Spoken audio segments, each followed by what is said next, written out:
بسم اللہ الرحمن الرحیم۔ السلام علیکم دوستو۔ حق گوئی کا عجیب واقعہ۔ رباح بن الحارث بیان کرتے ہیں کہ حضرت مغیرہ رضی اللہ تعالی عنہ کوفہ کے سب سے بڑی مسجد کے احاطہ میں بیٹھے تھے اور آپ کے دائیں بائیں اہل کوفہ تھے۔ اتنے میں ایک صاحب آئے جنہیں سعید بن زید کہا جاتا تھا۔ حضرت مغیرہ نے انہیں چارپائی پر بٹھایا۔ پھر کوفہ والوں میں سے ایک آدمی آیا اور حضرت مغیرہ رضی اللہ تعالی عنہ کے سامنے کھڑے ہو کر برا بھلا کہنے لگا۔ حضرت سعید بن زید رضی اللہ تعالی عنہ نے پوچھا، اے مغیرہ، یہ کس کو برا بھلا کہہ رہا ہے؟ کہا، حضرت علی ابن ابی طالب رضی اللہ تعالی عنہ کو۔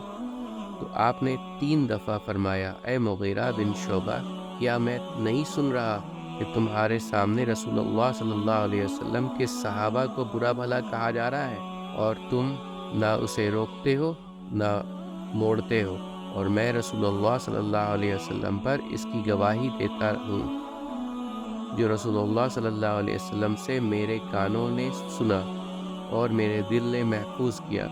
میں آپ صلی اللہ علیہ وسلم سے جھوٹی روایت نہیں کروں گا۔ جب میں روز قیامت ان سے ملوں گا تو اس کے بارے میں مجھ سے پرسش فرمائیں گے۔ آپ صلی اللہ علیہ وسلم نے ارشاد فرمایا، ابو بکر جنت میں ہے، عمر جنت میں ہے، عثمان جنت میں ہے، علی جنت میں ہے، طلحہ جنت میں ہے، زبیر جنت میں ہے، سعد بن ملک جنت میں ہے، اور 9واں مومن جنت میں ہے۔ اگر تم اس 9ویں کا نام پوچھنا چاہو دوں گا۔ اہل مسجد میں ہلچل مچ گئی اور لوگ آپ کو قسمیں دے کر پوچھنے لگے، اے نبی اللہ صلی اللہ علیہ وسلم کے صحابی، بتاؤ وہ 9واں کون ہے؟